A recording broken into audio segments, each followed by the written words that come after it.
Hi friends, welcome to Raga's Kitchen friends. இன்னைக்கு வீடியோவில் சட்டுன்னு ஒரு 5லேருந்து 10 நிமிஷத்துக்குள்ளார செய்கிற மாதிரி சூப்பரான கிறிஸ்பியான நல்ல ஒரு டேஸ்டியான ஈவினிங் ஸ்நாக்ஸ் எப்படி பண்ணலான்றதா ஃப்ரெண்ட்ஸ் பார்க்க போகிறோம்.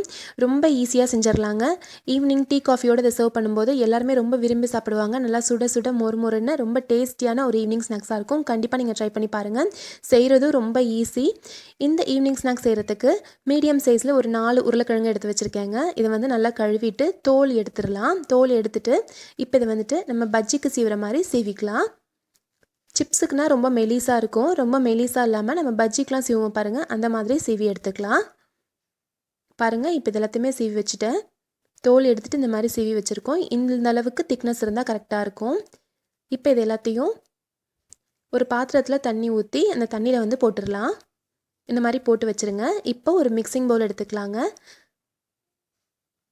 இதில் 1/2 கப் அளவுக்கு கோதுமை மாவு போட்டுக்கலாம். நீங்கள் இந்த இடத்துல கோதுமை மாவுக்கு பதிலாக மைதா கூட சேர்க்கலாம்.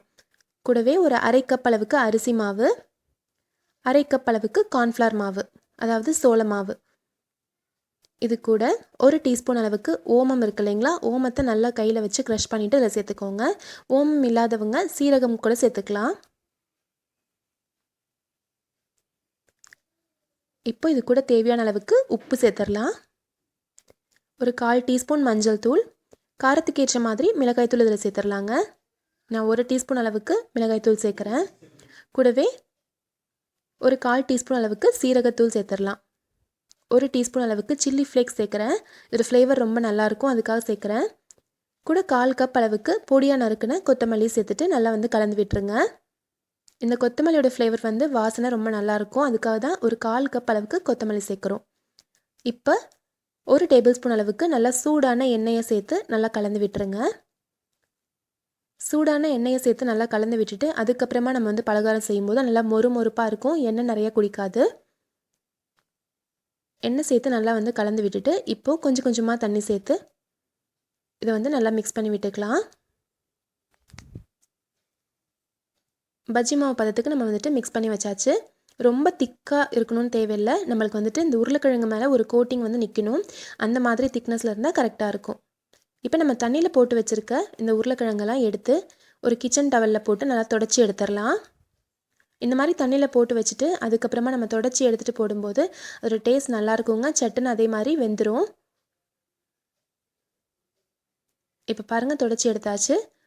இப்போது நம்ம ஸ்லைஸ் பண்ணி வச்சுருக்க இந்த உருளைக்கிழங்கை நம்ம ரெடி பண்ணி வச்ச இந்த மாவில் இப்படி முக்கி எடுத்து நம்ம வந்துட்டு எண்ணெயில் போட்டு பொரிச்சு எடுக்க போகிறோம். அவ்வளோதான். ஈஸியாக நம்ம டிப் பண்ணிவிட்டு அப்படியே எண்ணெயில் போட்டு ஃப்ரை பண்ணிடலாம். இப்போ நம்ம ஃப்ரை பண்ணுறதுக்கு பேனில் தேவையான அளவுக்கு எண்ணெய் ஊற்றி சூடு பண்ணிக்கலாம். எண்ணெய் நல்லா சூடானதும் மீடியம் ஃப்ளேமில் வச்சுக்கோங்க. மீடியம் ஃப்ளேமில் வச்சு உருளைக்கிழங்கு ஸ்லைசஸை ஒன்றா வந்துட்டு நம்ம ரெடி பண்ணி வச்சுருக்க மாவில் டிப் பண்ணி எடுத்து இதில் எண்ணெயில் போட்டுக்கலாம். இது நல்ல மொறுப்பாக சூப்பராக இருக்குங்க. ரொம்ப டேஸ்டியாகவும் இருக்கும். நம்ம உருளைக்கிழங்கு மட்டும்தான் இது மாதிரி செய்யணும்னு இல்லைங்க. நம்ம வந்துட்டு இதே மாதிரி வெங்காயத்தை கூட ஸ்லைஸ் பண்ணி பண்ணலாம். வாழைப்பூ இருக்கு இல்லைங்களா, வாழைப்பூவில் செய்யலாம். அல்லது புடலங்காயை நல்லா மெலிசாக நறுக்கி அதில் கூட செய்யலாம். இப்போ பாருங்கள், போட்டாச்சு. 1 நிமிஷம் விட்டு தானாகவே மேலே எலும்பி வந்துடும். அப்படியே நம்ம திருப்பி போட்டு 2 சைடுமே நல்ல ஒரு கோல்டன் ப்ரௌன் கலர் வந்ததும் நம்ம எடுத்துடலாம். வெளியில் நல்லா கிறிஸ்பியாக இருக்கும். உருளைக்கிழங்கு உள்ளார நல்லா வெந்து சாஃப்டாக இருக்கும். ரொம்ப டேஸ்டியான ஒரு ஸ்நாக்காக இருக்கும்.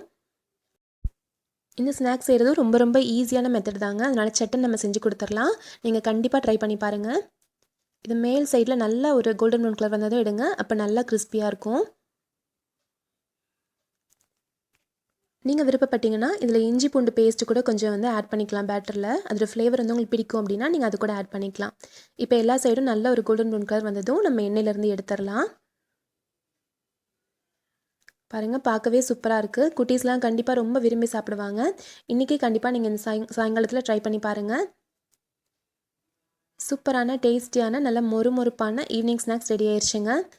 பொட்டேட்டோனாலே எல்லாருக்கும் ரொம்ப பிடிச்சிருக்கும். இந்த மாதிரி ஸ்நாக்ஸ் செஞ்சு கொடுத்தா எல்லாருமே ரொம்ப விரும்பி சாப்பிடுவாங்க. பாருங்கள், நல்லா கிறிஸ்பியாக இருக்குது. வெளியில் உள்ளேயும் சூப்பராக வெந்திருக்கு. இந்த ஸ்நாக் உங்களுக்கு பிடிச்சிருக்குன்னு நினைக்கிறேன் ஃப்ரெண்ட்ஸ். பிடிச்சிருந்துச்சுன்னா நம்ம சேனல் ராகாஸ் கிச்சனில் ஒரு லைக் கொடுங்க. ஃப்ரெண்ட்ஸ் கூட ஷேர் பண்ணிக்கோங்க. சப்ஸ்கிரைப் பண்ணிக்கோங்க. தேங்க்யூ.